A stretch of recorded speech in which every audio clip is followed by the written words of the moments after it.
Élections législatives 2024, parité en Guyane, 5 candidats dans chaque circonscription. Pas de surprise dans la première circonscription, tous les candidats attendus sont là. Jean-Victor Castor, député MDES sortant, Boris Chanksit sans étiquette, Ivan Goua n'a pas de parti mais une présence permanente sur le terrain et sur tous les fronts. Et ça, cela vaut tous les partis. Elle pense certainement faire fructifier son résultat du premier tour en 2020, où elle a fini en tête avec 20,77% des suffrages. Le moins connu des candidats est Jean-Yves Mirakov de Nouvelle Force de Guyane. Peu connu, mais membre d'un parti qui a du poids et des moyens puisqu'il s'agit de celui de la sénatrice Marie-Laure Phinera-Horth. L'autre candidat de cette circonscription est Olivier Taoumi, sous l'étiquette Les Républicains et le Rassemblement National. Un homme qui était très proche de Gabriel Serville jusqu'à récemment. Faut-il voir dans cette candidature une quelconque filiation idéologique? La campagne le dira. La première circonscription comprend Aproaco, Cayenne 1 Nord-Ouest, Cayenne 2 Nord-Est, Cayenne 3 Sud-Ouest, Cayenne 4 Centre, Cayenne 5 Sud, Cayenne 6 Sud-Est, Matoury, Rémière-Montjoly, Roura, Saint-Georges, Oyapock. Dans la deuxième circonscription, sans que l'on puisse parler de surprise, on n'attendait pas spécialement Sophie Charles, maire de Saint-Laurent-du-Maroni et présidente de la CCOG. Personne ne peut préjuger qu'elle peut faire campagne avec les moyens de ces deux institutions, c'est interdit par la loi. En revanche, sa connaissance évidente du terrain et des gens du fait de ces deux fonctions ne peut la desservir. Aldo Neyman se présente comme champion du collectif Apache qui se bat pour le désenclavement de la Guyane. Est-ce le combat de tout le Maroni? La lecture des résultats du premier tour sera intéressante à plus d'un titre. Les deux finalistes de 2020, Davy Riemann, député sortant, et Jean-Philippe Dolan sont prêts à refaire le match. Et puis le dernier candidat dans cette circonscription n'est pas connu du grand public et des médias. Il s'appelle Sébastien Cogan. Il est enseignant et défend la bannière lutte ouvrière. La deuxième circonscription comprend Irakubo, Kourou, Mana, Makroya, Maripasoula, Saint-Laurent-du-Maroni, Sinamari et Monsineri-Tonégrande. Les ruines du Ban des Anamites sont devenues un lieu touristique de la commune de Monsineri-Tonégrande. Le site est d'ailleurs très visité durant la période sèche. L'historienne et journaliste Christelle Dedeban a travaillé 12 années sur ce pan de l'histoire guyanaise. Son livre Le Ban des Anamites, les derniers déportés politiques en Guyane, est paru le 15 mai aux éditions Actes Sud. À travers le parcours de Joseph Trantouyen, ancien déporté et d'autres Indochinois, l'auteur nous dépeint le tragique destin de ces victimes de la colonisation française. Sur le territoire guyanais, le 26 juin prochain, Christelle Dedeban ira à Monsineri à la rencontre des écoliers dès le lendemain.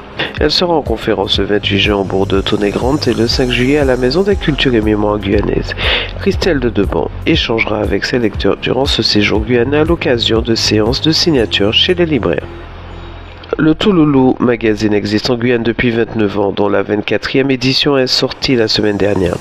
À cette occasion, nous recevions ce lundi dans la rubrique Focus de Radio Mayori Philippe Alcidi Clausel, fondateur et directeur de publication du journal. À la tête d'un groupe qui compte 8 entreprises, nous avons profité pour évoquer avec lui ses activités associatives et entrepreneuriales.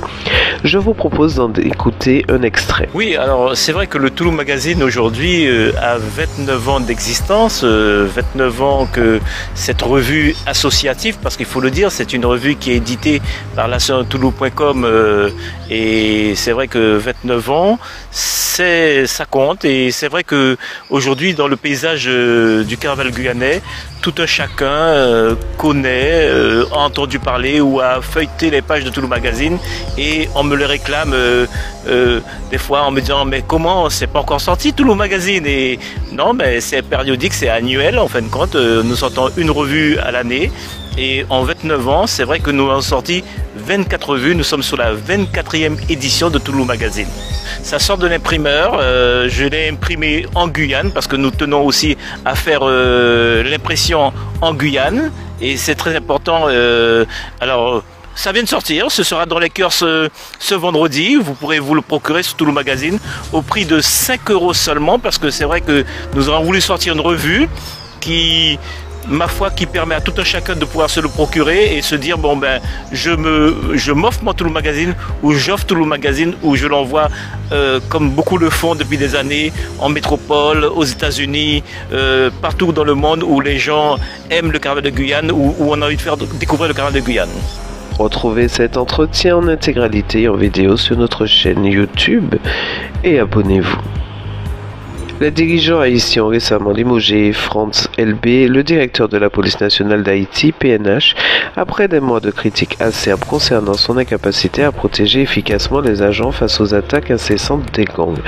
Un responsable du gouvernement a déclaré à l'Associated Press que Normil Rameau, ancien chef de la police, a été nommé pour reprendre la tête du département essentiel mais largement sous-financé et mal équipé. Il avait précédemment occupé ce poste avant d'être démis de ses fonctions il y a près de 4 ans. La décision intervient dans un contexte de violence croissante des gangs qui a coûté la vie à de nombreux policiers et civils. Selon un rapport de l'Organisation des Nations Unies, la police nationale d'Haïti, la PNH, compte seulement environ 4000 agents en service dans un pays de plus de 11 millions d'habitants.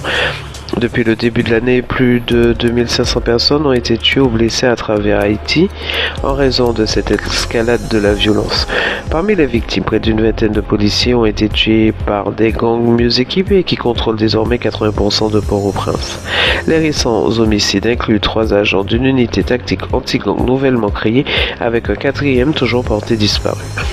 Depuis 2015, plus de 320 policiers ont perdu la vie, dont 120 sous l'administration LB, selon une enquête récente du Réseau national pour la défense des droits de l'homme.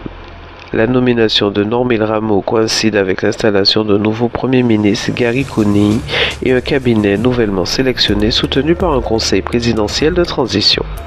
C'est la fin de ce bulletin d'information. Je vous remercie de l'avoir suivi et à demain sur Radio Mayouri.